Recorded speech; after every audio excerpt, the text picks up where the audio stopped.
जन्मार्जित पाप चौरम चौराग्रगण्यं शिरसा नमामि नमामि। श्री बालमुकुंदाय नमः। चंदनाक्षत पुष्पाणि समर्पयामि प्रणमेतः। पुनः नैवेद्यं निवेदयामि। साद्गुण्यार्थे द्रव्यदक्षिणां समर्पयामि। माल्यादीनि सुगंधीनि मालत्यादीनि वै प्रभो मया ऋतानि पुष्पाणि पूजार्थं प्रतिगृह्यताम्। दक्षिणहस्ते अक्षतपुष्पाणि गृहीत्वा श्रीभागवतार्चनम्। निगमकल्पतरोर्गलितं फलं सुखमुखादमृतद्रवसंयुतं पिबत भागवतं रसमालयं मुहुरहो रसिका भुवि भावुकः। श्रीभागवत महापुराणाय नमः। चंदनम अक्षतं पत्रादि पुष्पाणि स नैवेद्यं निवेदयामि माल्यार्पणम्। ओम औषधीः प्रतिमौ दत्वं पुष्पवतीः प्रशोवरीः अश्वा इव सजितवरी विरुदः पारैष्णवः। नैवेद्यं निवेदयामि फलं नमस्कृत्यं नरं चैव नरोत्तमं देवीं सरस्वतीं व्यास ततो जयमुदीरयेत्। मंगलं भगवान् विष्णुर्मंगलं गरुडध्वज मंगलं पुंडरीकाक्ष मंगलायस्तनो हरिः। श्री व्यासाय नमः। पीठस्थ देवताभ्यो नमः। नमो भगवत भगवान की है आरती। पापियों को पाप से है तारती। श्री भागवत भगवान की है आरती। पापियों को पाप से है तारती। श्री भागवत भगवान की है आरती। पापियों को पाप से है तारती। श्री भागवत भगवान की है आरती। पापियों को पाप से है तारती। ये अमर ग्रंथ ये मुक्ति पंथ ये पंचम वेद निराला नव ज्योत जगाने वाला। ये अमर ग्रंथ ये मुक्ति पंथ ये पंचम वेद निराला नव ज्योत जगाने वाला। ये अमर ग्रंथ ये मुक्ति पंथ ये पंचम वेद निराला नव ज्योत जगाने वाला।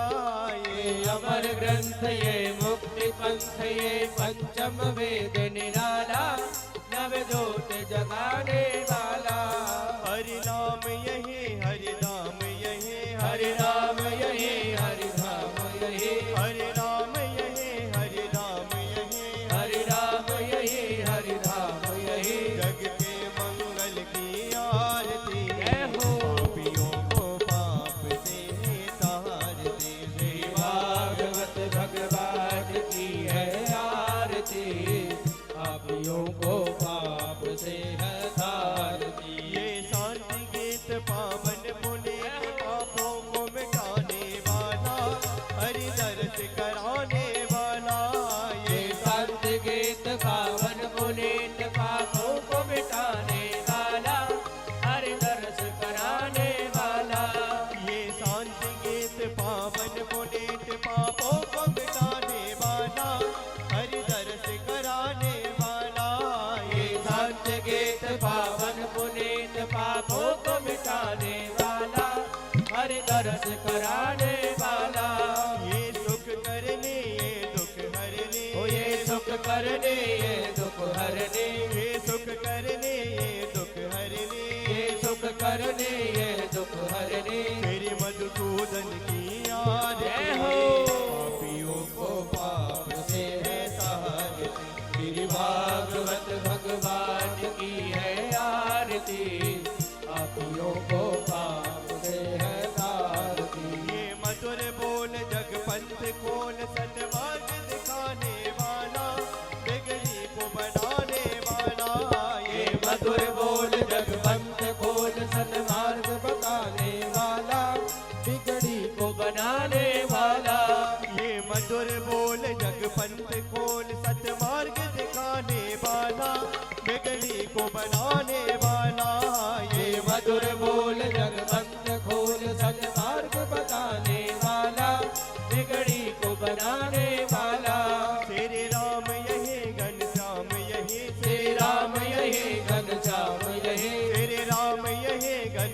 यही श्री राम यही घनश्याम यही प्रभु की महिमा की आरती है आरती। पापियों को पाप से है तार, श्री भागवत भगवान की है आरती। पापियों को पाप से है तार, श्री भागवत भगवान की है आरती। पापियों को पाप से है तारती। कर्पूरवारं करुणावतारं संसार सारं भुजगेन्द्रहारं सदा वसन्तं हृदयारविन्दे अहं भवामि दैवं नमामि। त्वमेव माता पिता त्वमेव त्वमेव बन्धु सखा त्वमेव त्वमेव विद्या द्रविणं त्वमेव त्वमेव सर्वं मम देवदेव त्वमेव सर्वं मम देवदेव त्वमेव सर्वं मम देवदेव। धीमहि तन्नो दन्तिः प्रचोदयात्। ॐ नन्दनन्दनाय विद्महे यशोदानन्दनाय धीमहि तन्नः कृष्णः प्रचोदयात्। ॐ हंस हंसाय विद्महे परमहंसाय धीमहि तन्नो शुकः प्रचोदयात्। ॐ अमरग्रन्थाय विद्महे पावनपुराणाय धीमहि तन्नो भागवतः प्रचोदयात्। फलेन फलितं सर्वं त्रैलोक्यं सचराचरं फलस्यार्घप्रदानेन सफला सन्तु मनोरथाः। मंत्रपुष्पांजलिं समर्पयामि। बोलिए श्री राधे गोविंद सरकार की जय हो।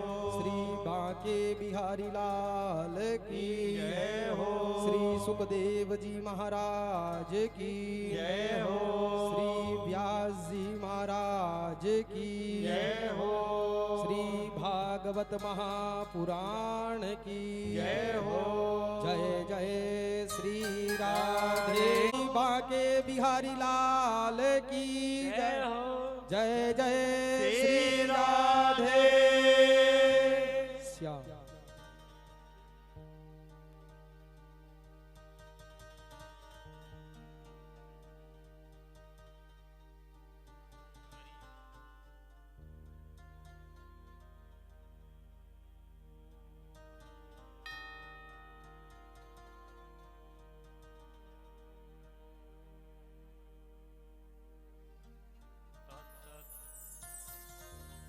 श्रीमते रामचन्द्राय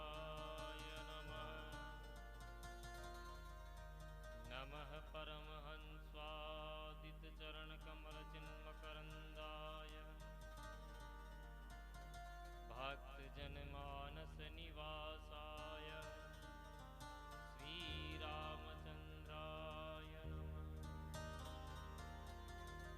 ध्येयं सदा परिभवग्नमभीष्टदोह तीर्थास्पदं शिवविरञ्चितनुतं शरण्यं भृत्यार्तिहं प्रणतपालभवाब्धिपोतं वन्दे महापुरुषते चरणारविन्दम्।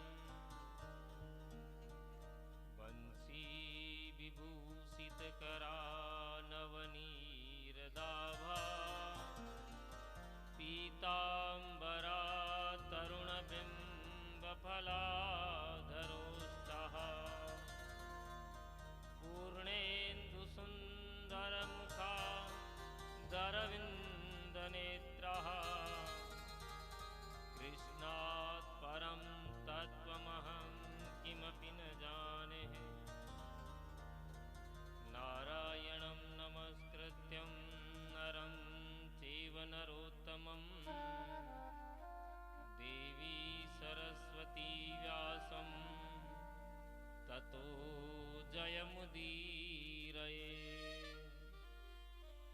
अज्ञानतिमिरान्धस्य ज्ञानाञ्जनशलाकया चक्षुरुन्मीलितं येन तस्मै श्रीगुरवे नमः।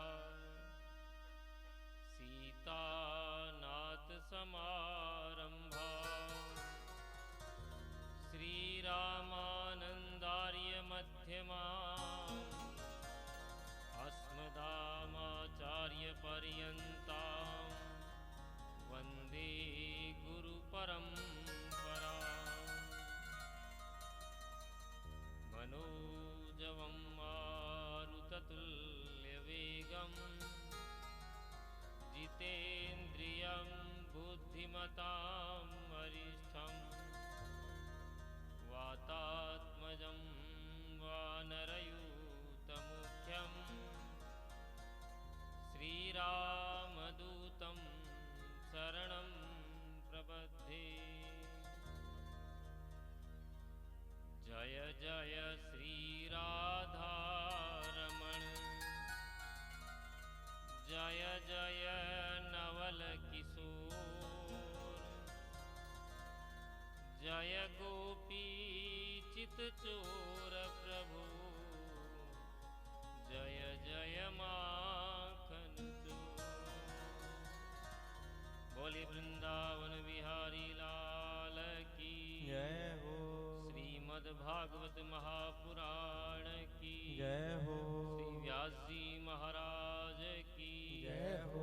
श्री सुखदेव भगवान की जय हो। श्री सद्गुरुदेव की जय हो। गौ माता की जय हो। बोले गंगा मैया की जय हो। भारत देश की जय हो। जय जय श्री राधे।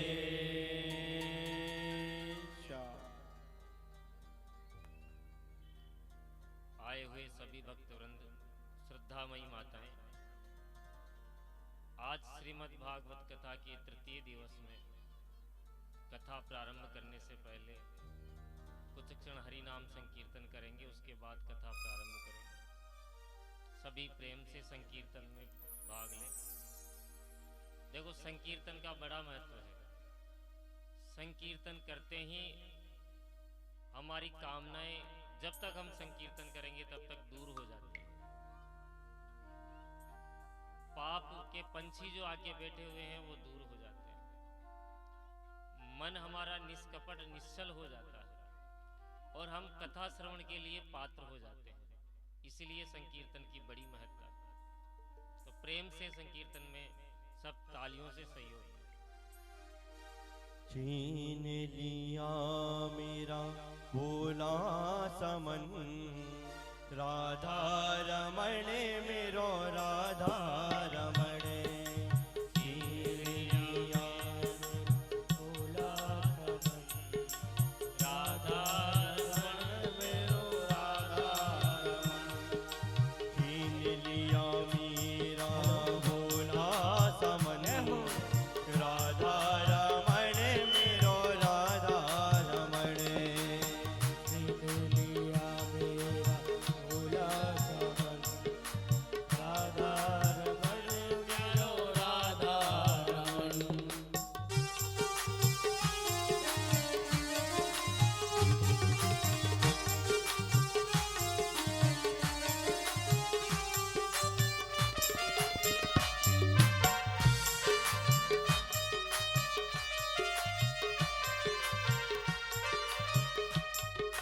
गोकुल का ग्वाला बिज का बसैया, गोकुल का ग्वाला बिज का बसैया। सखियों का मोहन माँ का कन्हैया, सखियों का मोहन माँ का कन्हैया। गोकुल का ग्वाला बिज का बसैया, गोकुल का ग्वाला बिज का बसैया। सखियों का मोहन माँ का कन्हैया, सखियों का मोहन माँ का कन्हैया। भक्तों का जीवन निर्धन का धन, भक्तों का जीवन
यमुना के जल में वही श्याम खेले, यमुना के जल में वही श्याम खेले, लहरों में करते, लहरों में उछले करते खिलौने, लहरों में उछले करते खिलौने, यमुना के जल में वही श्याम खेले, यमुना के जल में वही श्याम खेले, लहरों में उछले करते खिलौने, लहरों में उछले करके खिलौने, बिछोड़ने कभी कभी हो भी मिलन, बिछोड़ने कभी कभी हो भी मिलन, राधा रमण मेरो राधा रमण, राधा रमण मेरो राधा रमण, छीन लिया मेरा होना समन, राधा रमण मेरो राधा रमण, छीन लिया मेरा होना समन, राधा रमण मेरो राधा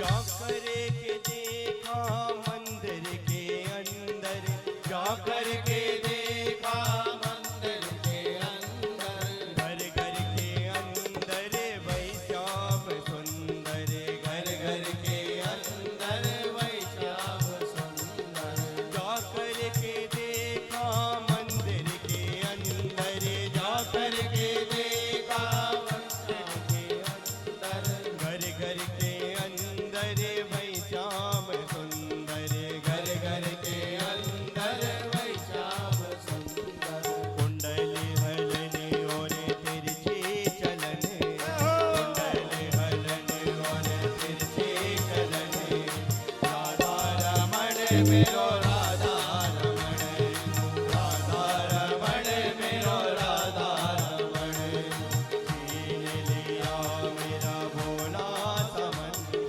राधा रमण मेरो राधा रमण, छीन लिया मेरा भोला समन, राधा रमण मेरो राधा रमण, छीन लिया मेरा भोला समन, राधा रमण मेरो राधा रमण, छीन लिया मेरा भोला समन, राधा रमण मेरो राधा रमण, राधा रमण मेरो राधा रमण, राधा रमण मेरो राधा रमण।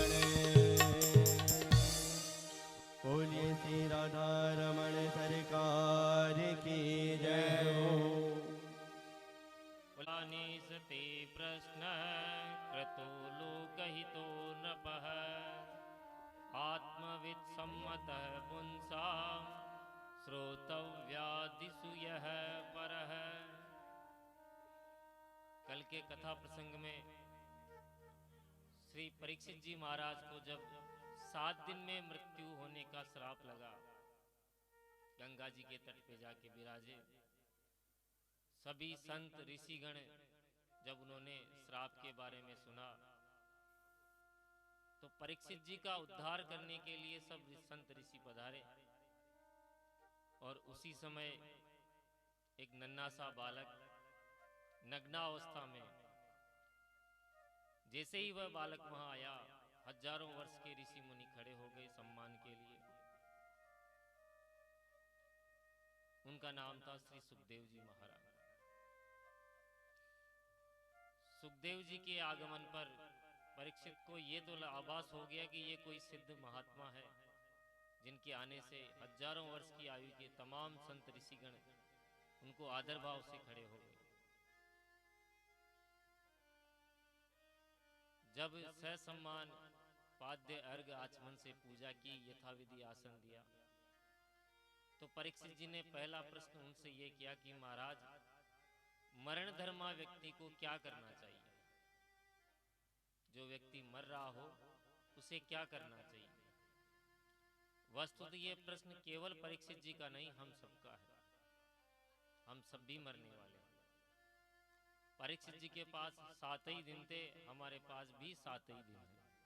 रविवार, सोमवार, मंगल, बुध, बृहस्पति, गुरु, शुक्र और शनि। मृत्यु आएगी तो इन्हीं 7 दिवस के अंदर आएगी, कोई 8वां दिवस आपके लिए नहीं बनाया जाएगा। तो परीक्षित जी ने जो प्रश्न किया वह लोक कल्याण की भावना से प्रश्न किया कि महाराज, मरण धर्मा व्यक्ति को क्या करना चाहिए? जैसे ये प्रश्न सुखदेव जी ने सुना, सुखदेव जी गदगद हो गए, प्रसन्न हो गए कि परीक्षित, तुमने केवल अपने निमित्त कोई प्रश्न पूछता कि महाराज मेरी मृत्यु होने वाली है, मेरा उद्धार कैसे हो, तो तुम स्वार्थी होते, किंतु तुमने लोक कल्याण के लिए ये प्रश्न किया है। लोक कल्याण की भावना का ये जो तुम्हारा प्रश्न है, क्योंकि ये अभागा जो जीव है ये मोहग्रस्त है। हम लोग सब मोहग्रस्त माया से घिरे हुए हैं। सुबह से शाम तक दूसरों के लिए कमाना, खुद के लिए नहीं कमाता व्यक्ति, दूसरों के लिए कमाता है। और वह जीवन भर यही सोचता है कि मेरे बाद में इनका क्या होगा। यही सोचते सोचते वह कमाता रहता है। भगवत भजन का उसके पास समय नहीं होता जीव के पास। क्यों? क्योंकि मैं नहीं करूंगा तो कौन करेगा, ये प्रश्न सबके ऊपर आता है कि मैं नहीं रहूंगा तो क्या होगा। अरे कल मरना था, आज मर के देख लो, यदि कोई काम रुक जाता है तो बताओ। अब भी मर जाओ, तुम्हारे पीछे वो काम नहीं रुकने वाला। तो जो व्यक्ति के मन में ये भावना है कि मेरे बाद क्या होगा, ये उसके सिर्फ भ्रम मात्र है, भ्रम के अलावा कुछ नहीं है। तुम नहीं रहोगे तो भी कार्य होगा, तुम रहोगे तो भी कार्य होगा। तो व्यक्ति इस मोह जाल में इतना फंसा हुआ है कि उसको भगवत भजन के लिए बिल्कुल भी समय नहीं, फुर्सत नहीं है। दिन भर पैसा कमाना, परिवार का पेट भरना, रात भर खर्राटे भर कर सोना, विषय भोगना, इसी में सारा जीवन व्यर्थ हो जाता है। जीवन अंत में समाप्त हो जाता है। निद्रया हीयते नक्तम व्यायायेन च वायवयः दिवाचारते हया राजन कुटुंब भरणे वच। कुटुंब भरण में ही उसका जीवन व्यर्थ हो जाता है। इसलिए परीक्षित, जो प्राणी वास्तव में मृत्यु भय से मुक्त होना चाहता है उसे 3 बातों का अभ्यास करना चाहिए। ध्यान से सुनना, ये 3 बातें कौन सी है? तस्माद भारत सर्वात्मा भगवान ईश्वरो हरि श्रोतव्यः कीर्तितव्यस्य स्मर्तव्यश्चथा भयम्। मृत्यु के भय से जो अभय होना चाहता है वह माधव की शरण में आ जाए। माधव की शरण में आए बिना मृत्यु के भय से दूर नहीं हो सकते। तो माधव की शरण में आने के लिए जीव को क्या करना चाहिए?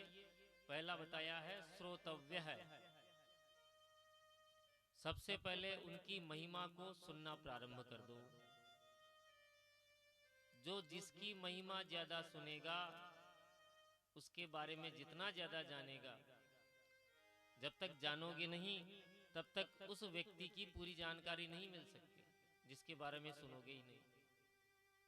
और जब तक सुनोगे नहीं तब तक हृदय में श्रद्धा प्रकट नहीं होगी। कोई कितना भी बड़ा महान व्यक्ति तो हमारे बीच में आकर चुपचाप बैठ जाए तो हम तब तक उसको नमस्कार नहीं करेंगे, तब तक हम उनके बारे में जानेंगे नहीं। जो ही उस व्यक्तित्व के बारे में यदि किसी ने बताया तो हमारे मन में भी श्रद्धा उत्पन्न हो जाएगी। जाने बिनु होई न प्रतीति, बिनु प्रतीति होई नहीं प्रीति। बिना जाने बिना प्रीति नहीं हो पाती। इसलिए प्रभु की महिमा जानने के लिए सबसे पहले उनकी कथाएं सुने। ज्यादा से ज्यादा भगवान की लीलाओं का श्रवण करेंगे तो पता चलेगा कि प्रभु का स्वरूप कैसा है, उनका स्वभाव कैसा है, उनका प्रभाव कैसा है। ये सब आप कथा सुनने से ही जानोगे। और जब प्रभु में श्रद्धा और प्रेम जागेगा तो ये मन भगवान की तरफ या तो जल्दी जुड़ता नहीं, बड़ा निष्ठुर है, जन्म जन्मांतरों में संसार में ही रती रहती है।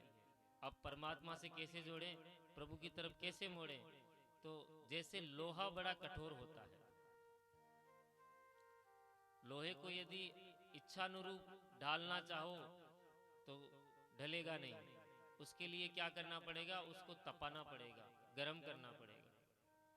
और जब लोहा गर्म हो जाए, आग में लाल हो जाए, तब उसमें द्रव्यता आ जाती है, थोड़ा लचीलापन आ जाता है।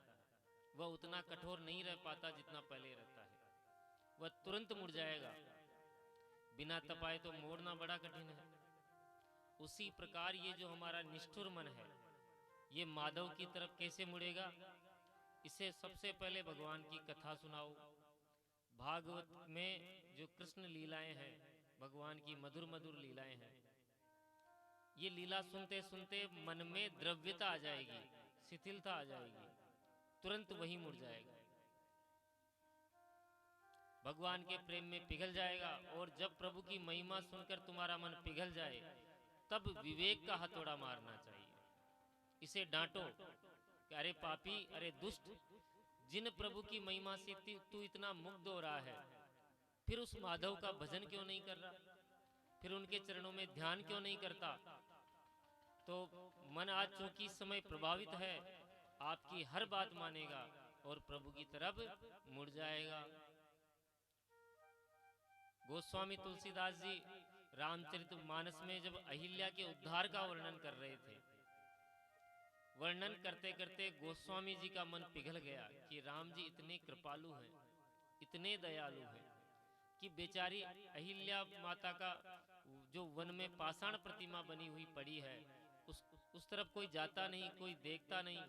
ऐसी अभागिन अहिल्या का उद्धार करके स्वयं गुरु महाराज के साथ पहुंच गए, उस पर अनुग्रह किया, उसे परम पावन बना दिया, अहिल्या का उद्धार किया। पर राम जी ने अगली चौपाई में क्या लिखा है कि आज मुझसे बड़ा पाप हो गया। ये श्री राम कह रहे हैं, क्या हुआ कि मैं क्षत्रिय हूं और एक गुरु माता पर मुझे पैर का स्पर्श करना पड़ा। उन्हें अभिमान नहीं आया, उन्हें पश्चाताप हुआ। ऐसे सरल हृदय श्री राम का जब चरित्र तुलसीदास जी ने लिखा, गाया, तो तुलसीदास जी का हृदय द्रवीभूत हो गया, पिघल गया। अस प्रभु दीन बंधु हरि कारण रहित दयाल, तुलसीदास सटते ही भज छाटी कपट जंजाल। यहाँ उन्होंने सट शब्द अपने मन के लिए कहा है। ये जो सट का संबोधन है वो अपने मन को है। गोस्वामी जी कहते हैं कि अरे सट मन, तू बड़ा ढीठ है, एक तरफ तो प्रभु की तरफ लगता नहीं और दूसरी तरफ आज पुलकित हो रहा है। जब भजन करने की बारी आती है तो मन इधर उधर भाग जाता है। इसलिए ये दुनिया के जंजाल को छोड़ और जिसकी महिमा से तू पुलकित हो रहा है, ऐसे प्यारे प्रभु का भजन कर। पूरी राम कथा सुनाने के बाद अंत में रामचरितमानस के बिल्कुल अंत में अपने मन को यूं ही समझाया कि ऐसा कौन पापी है जगत में जो श्री राम जी का आश्रय लेकर पावन नहीं हो गया। पाई न कही गति पतित पावन, राम भज सुनु सठ मना। फिर उन्होंने दोबारा सठ कहकर अपने मन को डांटा है। पूरी रामचरितमानस में तुलसीदास जी अपने मन को डांट रहे हैं। अरे सठ मन दुष्ट ढीढ़, ध्यान से सुन। ऐसे पतित पावन प्रभु श्री राम का आश्रय लेकर किस जीव का उद्धार नहीं हुआ, किसे परम गति प्राप्त नहीं हुई। उसी प्रकार श्रोतव्य है, भगवान की महिमा खूब सुनो। प्रभु की महिमा सुन सुनकर जब मन प्रभावित हो जाएगा, उसी समय विवेक का हथौड़ा मारो, अपने मन को डांटो, समझाओ। क्योंकि इस समय मन पिघला हुआ है, प्रभु की महिमा से प्रभावित है, तुरंत आपकी बात मानेगा और भजन में समर्पित होगा। जबरदस्ती इस मन को प्रभु की तरफ मोड़ना बड़ा मुश्किल है, क्योंकि ये बड़ा निष्ठुर और बड़ा ही कठोर है। श्रोतव्य कीर्तितव्य स्मर्तव्यश्चथा भयम। जो जीव मृत्यु के भय से मुक्त होना चाहता है उसे भगवान की महिमा ज्यादा से ज्यादा सुननी चाहिए, ताकि मन प्रभावित हो जाए। और जब आपका मन प्रभावित हो गया तो दूसरा बताया है कीर्तितव्य है। भगवान की महिमा को पहले तो खुद सुनो, और फिर जब ये सुनकर पूरा डूब जाए तो कीर्तितव्य है, यानी भगवान की कीर्ति का गुणगान करो, दूसरे को सुनाओ। देखो, सुनाना दूसरे स्थान पे है, सुनना पहले है। सुनने वाला स्वतंत्र होता है। सुनने के लिए आप अपने भाव में डूब भी सकते हो, नाच भी सकते हो सुनते सुनते, पर कहने वाला यदि अपने भाव में डूब गया, उसका कंठ अवरुद्ध हो गया, तो वो आगे नहीं बोल पाएगा। इसलिए सबसे पहला स्थान सुनने का है। जब सुनकर आप पूरी तरह रसमय बन जाओगे, फिर दूसरा चरण आता है कीर्तितव्य है। प्रभु के गुणों को सुनाओ, ज्यादा से ज्यादा सुनाओ। श्रोता स्वतंत्र होता है, वक्ता स्वतंत्र नहीं होता।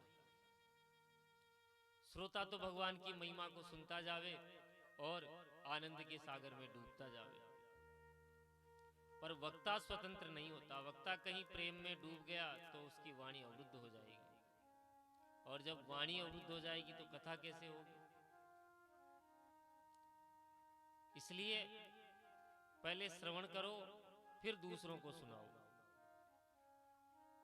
देखो, जब जो कोई ये कहता है कि मैं डूब गया पानी में, तालाब में या किसी सागर में, तो ये समझो वो डूबा नहीं है। डूब ही जाता तो क्या उसके मुख से आवाज आती?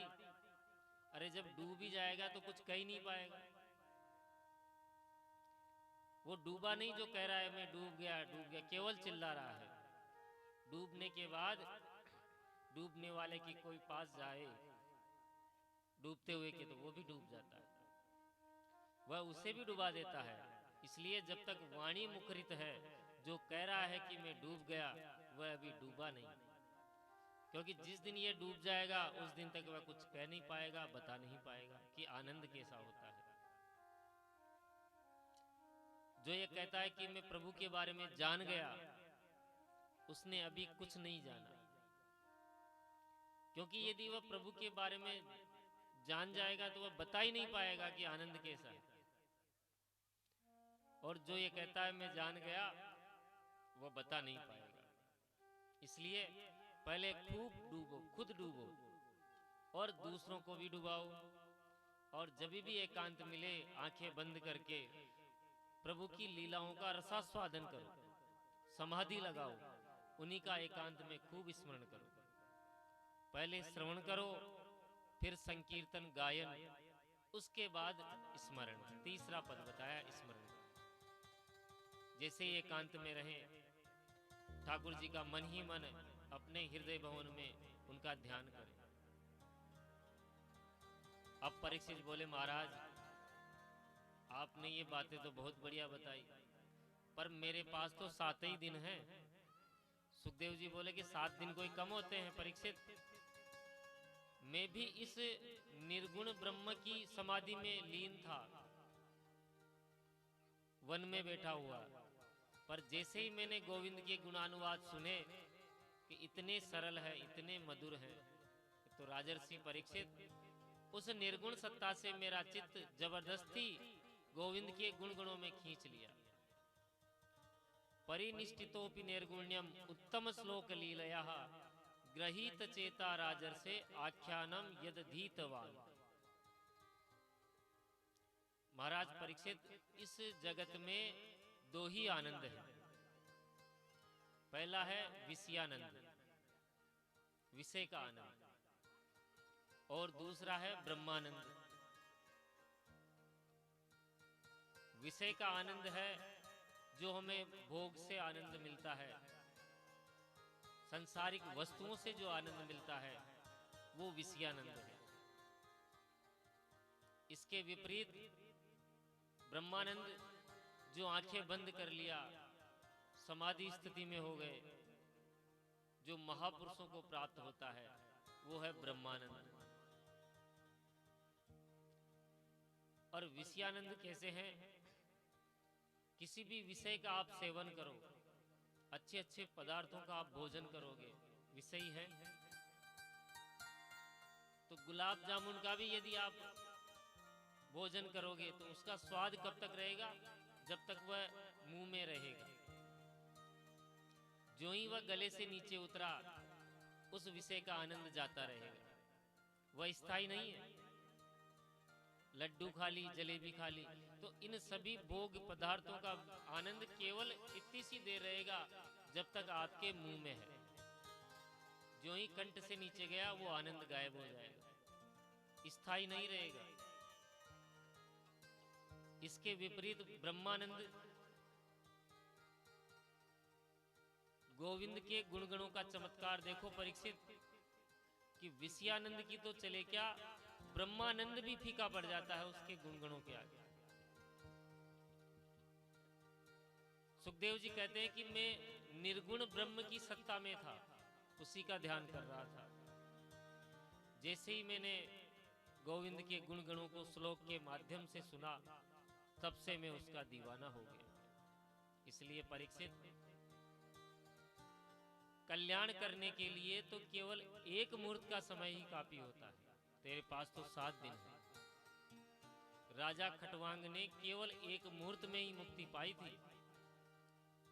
मुहूर्तात् सर्व मुत्सृज्य गतवान भयम हरिम तवापेति हरिर कौरव्य सप्ताहम जीवितावधि।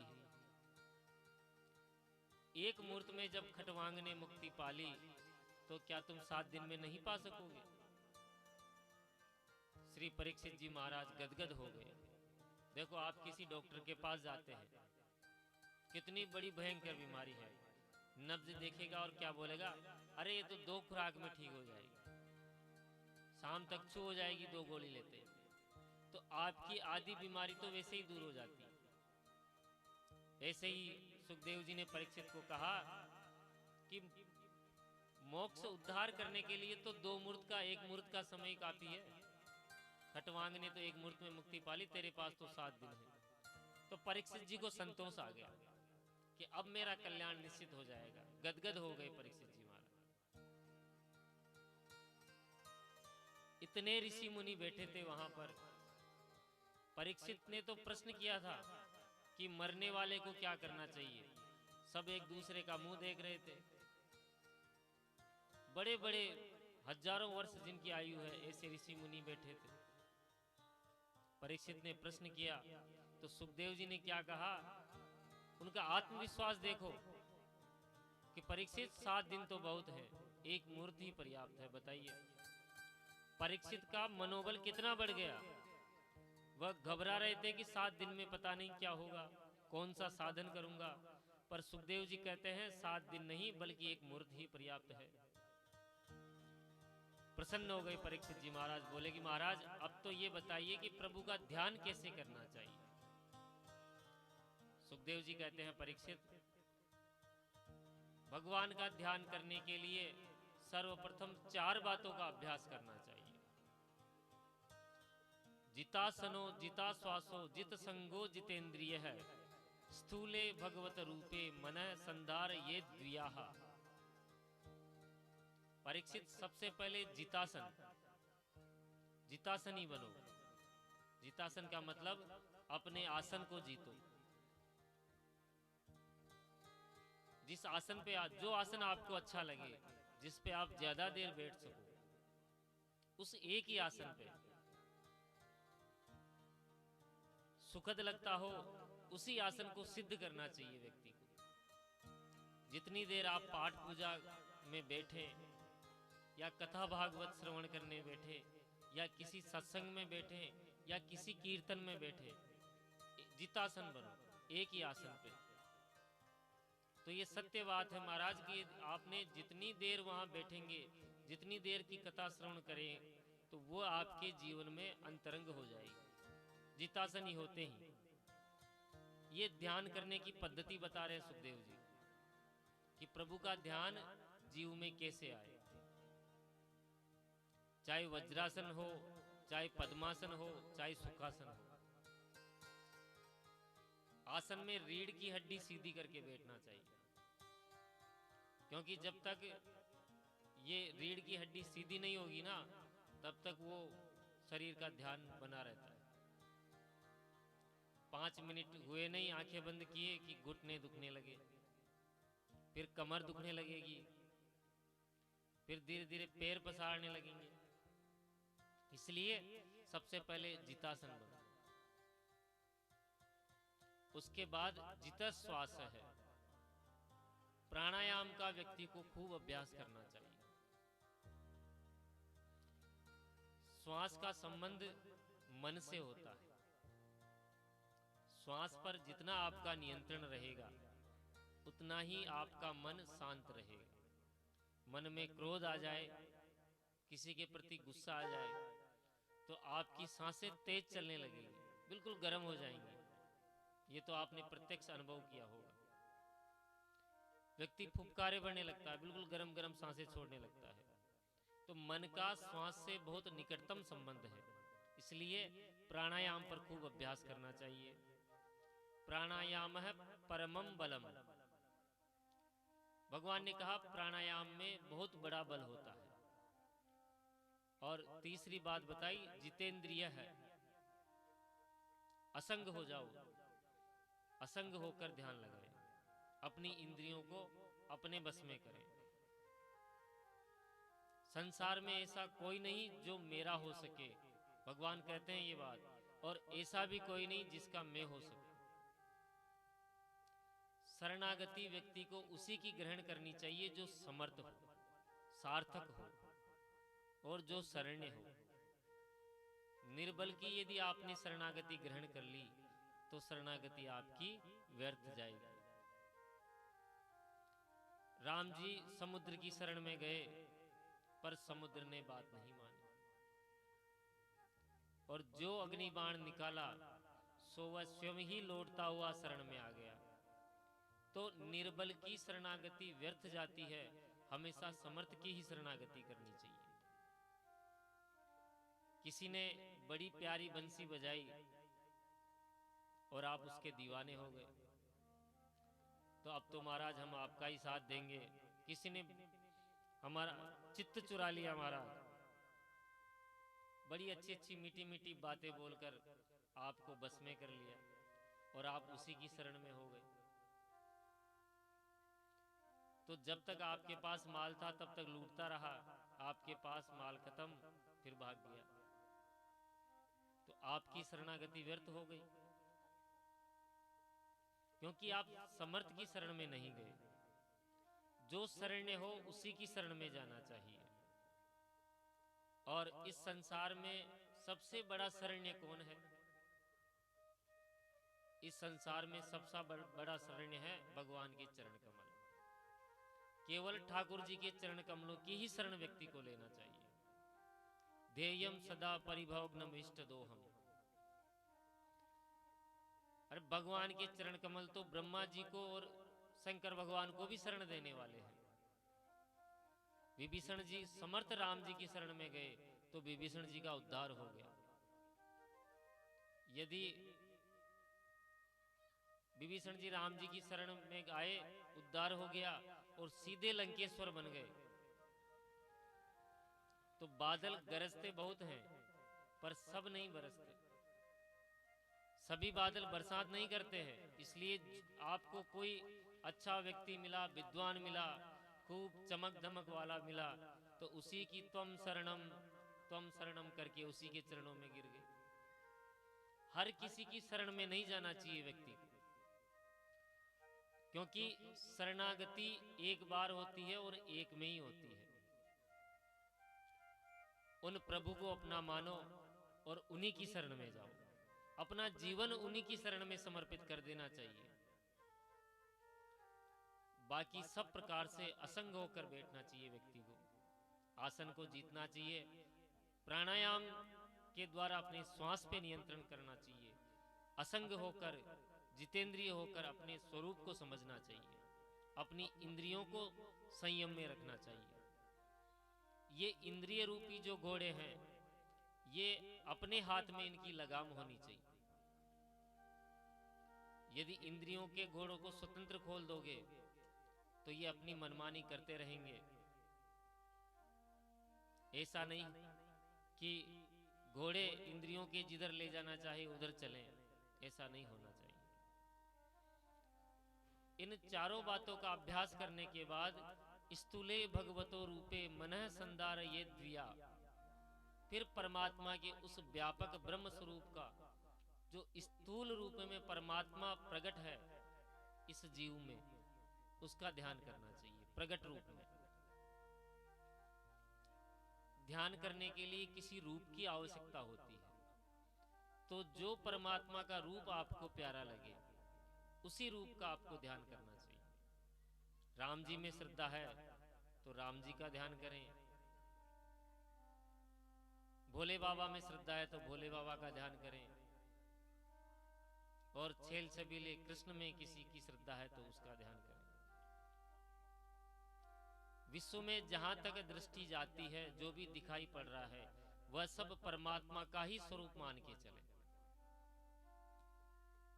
14 भुवनात्मक इस ब्रह्मांड में मृत्यु लोक तक भगवान की कमर है, नीचे के 7 लोक और ऊपर के 7 लोक। तो ये जो मृत्यु लोक है ये भगवान की कमर है। इस मृत्यु के लोक के नीचे 7 लोक हैं और ऊपर भी 7 लोक हैं। नीचे अतल बितल सुतल तलातल रसातल महातल और पाताल। और भगवान की जो कमर के ऊपर का भाग है वो भू भुव स्व मह जन तप और सत्य। सबसे ऊपर जो शीर्ष स्थान है वो सत्य लोक है। इस प्रकार 14 भुवन ही भगवान का विराट स्वरूप है। ये सारा ब्रह्मांड परमात्मा का ही स्वरूप है। जो सौंदर्य आपके मन को खींचे आपको उसे ही मानना चाहिए, क्योंकि ऐसी भावना करनी चाहिए कि आकाश में रंग बिरंगे जो पक्षी उड़ रहे हैं ये भगवान की चित्रकला के हैं। देखो कितने रंग के पक्षी हैं।